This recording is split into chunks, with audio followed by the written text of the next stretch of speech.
NEET UG ಪ್ರಶ್ನೆ ಪತ್ರಿಕೆ ಸೋರಿಕೆ ಖಂಡಿಸಿ ಹಾಗೂ ಧರ್ಮೇಂದ್ರ ಪ್ರಧಾನ್ ರಾಜೀನಾಮೆ ಕೋರಿ ಭಾರತೀಯ ರಾಷ್ಟ್ರೀಯ ವಿದ್ಯಾರ್ಥಿ ಒಕ್ಕೂಟದ ವತಿಯಿಂದ ಮೇ 25ರ ಸೋಮವಾರ ಬೆಳಗ್ಗೆ 11 ಗಂಟೆಗೆ ಬೃಹತ್ ಪ್ರತಿಭಟನಾ ಮೆರವಣಿಗೆಯನ್ನು ಜಿಲ್ಲಾ ಎನ್ಎಸ್ಯುಐ ವತಿಯಿಂದ ಹನುಮಂತಪ್ಪ ವೃತ್ತದಿಂದ ಆಜಾದ್ ವೃತ್ತದವರೆಗೆ ಹಮ್ಮಿಕೊಳ್ಳಲಾಗಿದೆ ಎಂದು ಎನ್ಎಸ್ಯುಐ ರಾಜ್ಯ ಉಪಾಧ್ಯಕ್ಷ ಶ್ರೀಕಾಂತ್ ಹೇಳಿದರು.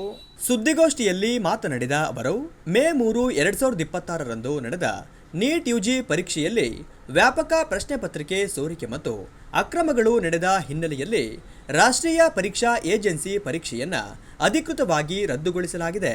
ಕೇಂದ್ರ ಸರ್ಕಾರವು ಈ ಹಗರಣದ ಸಮಗ್ರ ತನಿಖೆಯನ್ನು ಕೇಂದ್ರೀಯ ತನಿಖಾ ದಳಕ್ಕೆ ವಹಿಸಿದ್ದು ಜೂನ್ 21, 2026ರಂದು ದೇಶಾದ್ಯಂತ ಮರುಪರೀಕ್ಷೆ ನಡೆಸಲು ಹೊಸ ದಿನಾಂಕವನ್ನು ನಿಗದಿಪಡಿಸಲಾಗಿದೆ ಎಂದರು.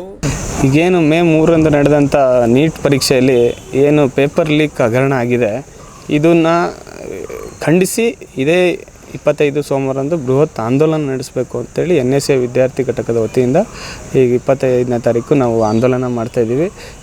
ಸುಮಾರು 1,500-2,000 ಜನ ವಿದ್ಯಾರ್ಥಿಗಳು ಹಾಗೂ ಇದಕ್ಕೆ ಸಂಬಂಧಪಟ್ಟ ಯಾರಿಗೆ ಅನ್ಯಾಯ ಆಗಿದೆ ಅವರು ಎಲ್ಲ ಇದಕ್ಕೆ ಕೈ ಜೋಡಿಸ್ತಾರೆ. ಅದೇ ರೀತಿ ಇದರದ ಹೊಣೆಗಾರಿಕೆ ಯಾರು ಧರ್ಮೇಂದ್ರ ಪ್ರಧಾನ್ ಅವರು ಹೊತ್ತು ಇದನ್ನು ಕೂಡಲೇ ಅವರು ರಾಜೀನಾಮೆ ಕೊಡಬೇಕು ಅಂತ ಆಗ್ರಹಿಸಿ ನಾವು ಈ ಪ್ರತಿಭಟನೆ ಹಮ್ಮಿಕೊಂಡಿದ್ದೀವಿ. ಅದೇ ರೀತಿ 3 ವರ್ಷದಲ್ಲಿ 2ನೇ ಬಾರಿ ಪ್ರಶ್ನೆ ಪತ್ರಿಕೆ ಸೋರಿಕೆ ಆಗ್ತಿರೋದು. ಇದ್ರ ಹೊಣೆ ಯಾರು? ಹೋದ್ಸಲಿನೂ CBI ತನಿಖೆ ಕೊಟ್ಟಿದ್ದರು, ಆದರೆ ಅದರಿಂದ ರಿಸಲ್ಟ್ ಏನು ಬಂತು ಅನ್ನೋದು ಬೇಕಲ್ಲ. ಯಾರನ್ನೋ ಗೂಬೆ ಕೂರಿಸಿ ಇವರು ಈಗ ನಾಳೆ ದಿನ ಪ್ರಶ್ನೆ ಪತ್ರಿಕೆ ಸೋರಿಕೆ ಆಗಿರೋ ವಿದ್ಯಾರ್ಥಿಗಳು ಹೋಗಿ ಅವರು ಡಾಕ್ಟ್ರುಗಳಾದರೆ ನಾಳೆ ದಿನ ಏನು ಸಮಾಜಕ್ಕೆ ಅವರು ಸೇವೆ ಕೊಡುತ್ತಾರೆ? ಇದರಿಂದನೇ ಕ್ವಾಲಿಫೈಡ್ ಡಾಕ್ಟರ್ಸ್ ಎಲ್ಲಿಂದ ಸಿಗ್ತಾರೆ? ನಿಮಗೆ ಸರಿಯಾಗಿ ನೀಟ್ ಎಕ್ಸಾಮ್ ನಡೆದ್ರೆ ಅವ್ರು ಕ್ವಾಲಿಫೈಡ್ ಡಾಕ್ಟರ್ ಸಿಗ್ತಾರೆ. ಇಲ್ಲಾಂದರೆ ಪ್ರಭಾವಿಗಳ ರಾಜಕಾರಣಿಗಳ ಮಕ್ಕಳು ಅಥವಾ ಪ್ರಭಾವಿಗಳ ಅವರು ಪ್ರಭಾವದಿಂದ ಎಂಟ್ರೆನ್ಸ್ ಎಕ್ಸಾಮ್ ತಗೊಂಡಂಥವ್ರು ಅವರು ಒಬ್ಬ ಫೇಲ್ಯೂರ್ ಡಾಕ್ಟರ್ ಆಗ್ತಾನೆ. ಅದಕ್ಕೆ ನಾವು ಇದನ್ನು ಖಂಡಿಸ್ತೀವಿ. ಈಗೇನು ದೇಶಾದ್ಯಂತ 4 ಜನ ವಿದ್ಯಾರ್ಥಿಗಳು ಆತ್ಮಹತ್ಯೆ ಮಾಡ್ಕೊಂಡಿದ್ದಾರೆ. ಆಗಲಿ ಇದ್ರದ್ದು ಹೊಣೆ ಯಾರು ಹೊರ್ತಾರೆ? ಇದು BJP ನಾಯಕರುಗಳು ಆಗಲಿ ಕೇಂದ್ರದ ನಾಯಕರುಗಳಾಗಲಿ ಇದ್ರ ಬಗ್ಗೆ ಚಕಾರ ಎತ್ತಾ ಇಲ್ಲ. ನಮ್ಮ ಜಿಲ್ಲೆಯ ರಾಷ್ಟ್ರೀಯ ನಾಯಕರಾದಂಥ CT ರವಿ ಇದ್ರ ಬಗ್ಗೆ ಮಾತಾಡ್ತಾ ಇಲ್ಲ. ತೇಜಸ್ವಿ ಸೂರ್ಯ ಅವ್ರು ಮಾತಾಡ್ತಾ ಇಲ್ಲ.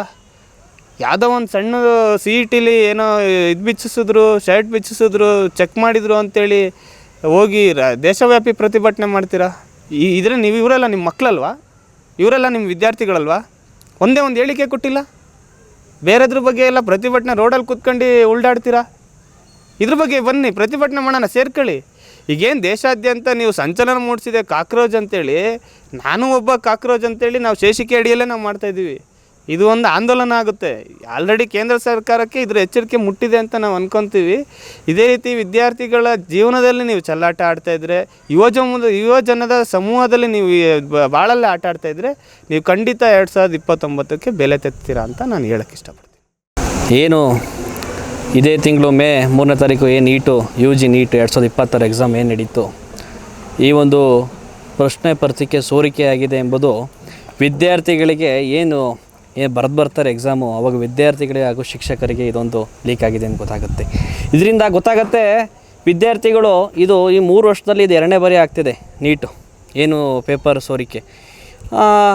ಈಗ ಅವರ ತಂದೆ ತಾಯಿಯರು ಈಗ ಅವರನ್ನು ನೀಟ್ ಕೋಚಿಂಗ್ ಕಳಿಸಿರ್ತಾರೆ. ಎಷ್ಟೋ ದುಡ್ಡು ಬಡ ಕುಟುಂಬದ ವರ್ಗದವರು ಕೊಟ್ಟಿರ್ತಾರೆ. ಅವರಿಗೆ ಮಕ್ಕಳಿಗೆ ಅವ್ರ ಅಪ್ಪ ಅಮ್ಮ ಕನಸಿರುತ್ತೆ, ನನ್ನ ಮಗ ವೈದ್ಯಕೀಯ ಡಾಕ್ಟರ್ ಆಗ್ತಾನೆ ಅಂತ.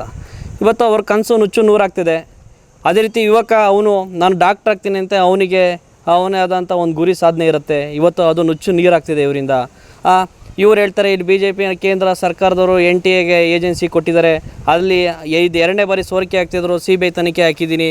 ಈಗ ಏನು ಪ್ರಭಾವಿ ನಾಯಕರುಗಳು ಏನು ನಮ್ಮ ಕೇಂದ್ರ ಮಟ್ಟದ ನಾಯಕರು ಇದ್ದಾರೆ, ಏನು ಶಿಕ್ಷಣ ಸಚಿವರು ಏನು ಮಾಡ್ತಿದ್ದಾರೆ, ಅವ್ರು ಕೂಡಲೇ ರಾಜೀನಾಮೆ ಕೊಡಬೇಕು ಅಂತ ನಾನು ಆಗ್ರಹಿಸ್ತಿದ್ದೇನೆ. ಕೇಂದ್ರ ಸರ್ಕಾರದ ಒಬ್ಬರು ನಾಯಕರುಗಳು ಮಾತಾಡ್ತಾಯಿಲ್ಲ, ಇದ್ರ ಬಗ್ಗೆ ನೀಟ್ ಎಕ್ಸಾಮ್ ಬಗ್ಗೆ ಮಾತಾಡ್ತಾಯಿಲ್ಲ. ಯುವಕರು ಬೇಡವಾ? 22 ಲಕ್ಷಕ್ಕೂ ಹೆಚ್ಚು ವಿದ್ಯಾರ್ಥಿಗಳ ಕನಸು ನುಚ್ಚು ನೂರಾಗ್ತಿದೆ ಇತ್ತೀಚಿನ ದಿನಗಳಲ್ಲಿ. ಏನು ಯುವಕರಿಗೆ ಇತ್ತೀಚಿನ ದಿನಗಳಲ್ಲಿ ಯಾವುದೇ ರೀತಿ ಉದ್ಯೋಗಾವಕಾಶಗಳಿಲ್ಲ. ಓದು ಅನ್ನೋದು ಬರೀ ರ್ಯಾಂಕಿಂಗ್ಗೋಸ್ಕರ ಬರೀ ವಿದ್ಯಾಭ್ಯಾಸ ಆಗಿದೆ. ಅವರ ಒಂದು ಸೊಸೈಟಿ, ಅವರ ಒಂದು ಕಾಲೇಜಿನ ಒಂದು ಕಾಲೇಜ್ ರೆಪ್ಯುಟೇಷನ್ಗೋಸ್ಕರ ಒಂದು ಶಾಲಾ ಶಿಕ್ಷಣದಲ್ಲಿ ಒಂದು ಸ್ಕೋರ್ ಬೋರ್ಡ್ ಮಾತ್ರ ಉಂಟಾಗ್ತಿದೆ. ಇಲ್ಲಿ ವಿದ್ಯಾರ್ಥಿಗಳಿಗೆ ಯಾವುದೇ ರೀತಿ ಗೌರ್ಮೆಂಟ್ ಜಾಬ್ ಅವಕಾಶ ಸಿಗ್ತಾಯಿಲ್ಲ. ಇದೇ ರೀತಿ ಮುಂದಿನ ದಿನಗಳಲ್ಲಿ ಯುವಕರು ಎಚ್ಚೆತ್ಕೊಳ್ಬೇಕು. ಏನು ಈ ಒಂದು 13-14 ವರ್ಷದಿಂದ ಏನು ಯುವಕರಿಗೆ ಯಾವುದೇ ರೀತಿ ಸರ್ಕಾರಿ ಹುದ್ದೆಗಳು ಸಿಗ್ತಲ್ಲ, ಮುಂದಿನ ದಿನಗಳ 2029ನೇ ಚುನಾವಣೆಯಲ್ಲಿ ಕೇಂದ್ರ ಸರ್ಕಾರಕ್ಕೆ ನಾವು ಯುವಕರೆಲ್ಲ ಒಗ್ಗಟ್ಟಾಗಿ ಸೇರಿಕೊಂಡು ನಾವೇನು ಸ್ವಲ್ಪ ಇದು ಸರ್ಕಾರವನ್ನು ಕೆಳಗಿಳಿಸ್ಬೇಕು. ಕೂಡಲೇ ಉದ್ಯೋಗಾವಕಾಶ ಏನು ವರ್ಷಕ್ಕೆ 2 ಲಕ್ಷ ಉದ್ಯೋಗಾವಕಾಶ ಕೊಡ್ತೀನಿ ಎಂದವರು ಉದ್ಯೋಗಾವಕಾಶ ಕೊಡ್ತಾಯಿಲ್ಲ. ಹುಡುಗರಿಗೆ ಪಕೋಡ ಮಾರಿ ಅಂತ ಹೇಳ್ತಾರೆ. ಈಗ ಹುಡುಗರು ಯೂತ್ಸ್ ಉದ್ಯೋಗ ಕೇಳಿದರೆ ನೀವು ಜಿರಳೆಗಳು ಅಂತ ಹೇಳಿ ಒಂದು ಕಾನೂನಲ್ಲಿ ಇದೊಂದು ವಿಚಾರ ಮೂಡಿಸಿದ್ದಾರೆ. ಅದಕ್ಕಾಗಿ ನಾವು ಇವತ್ತು ಐ ಎಮ್ ಕ್ರಾಕೋಚ್, ನಾವು ವಿದ್ಯಾರ್ಥಿಗಳು, ನಾವು NSY ಸಂಘಟನೆಗಳು ಇವತ್ತು ಏನು ಕೇಂದ್ರ ಸರ್ಕಾರ ವಿರುದ್ಧ ಕ್ರಾಕೋಚ್ ಪ್ರತಿಭಟನಿಸ್ತಿದೆ, ನಾವು ಅವ್ರಿಗೆ ಬೆಂಬಲ ಕೊಡ್ತಿದ್ದೀವಿ. ನಾವು NSY ವತಿಯಿಂದ ಏನು ಸೋಮವಾರ ಏನು ಹನುಮಂತಪ್ಪ ಸರ್ಕಲಿಂದ ಆಜಾದ್ ಪಾರ್ಕ್ವರೆಗೂ ನಾವು ಬೃಹತ್ ಪ್ರತಿಭಟನೆ ಮಾಡ್ತಿದ್ದೀವಿ. ಯಾವ ಒಂದು ವಿದ್ಯಾರ್ಥಿಗಳೆಲ್ಲ ದಯವಿಟ್ಟು ಈ ಒಂದು ಪ್ರತಿಭಟನೆಗೆ ಪಾಲ್ಗೊಳ್ಬೇಕು. ಮುಂದಿನ ದಿನಗಳಲ್ಲಿ 2029ಕ್ಕೆ ನಮ್ಮ ಏನು ನಿಲುವು ನಾವು ತೋರಿಸೋಣ. ಈ ಒಂದು ಕೇಂದ್ರ ಸರ್ಕಾರಕ್ಕೆ ಬಿಗಿಯಾಗಿ ನಾವು ಕೆಳಗಿಳಿಸ್ಬೇಕು ಅಂತೇಳಿ ನಾನು ಆಗ್ರಹಿಸಿದ್ದೀನಿ. ಜೈ ಹಿಂದ್, ಜೈ ಕರ್ನಾಟಕ ಮತ್ತು ಜೈ NSY. NSUI ಜಿಲ್ಲಾಧ್ಯಕ್ಷರಾದ ಸುಮನ್ ಬೇಟೆ, ಇಕ್ರಾನ್ ಖಾನ್, ಸೃಜನ್, ಸುಬಾನ್, ಕಾರ್ತಿಕ್ ಉಪಸ್ಥಿತರಿದ್ದರು.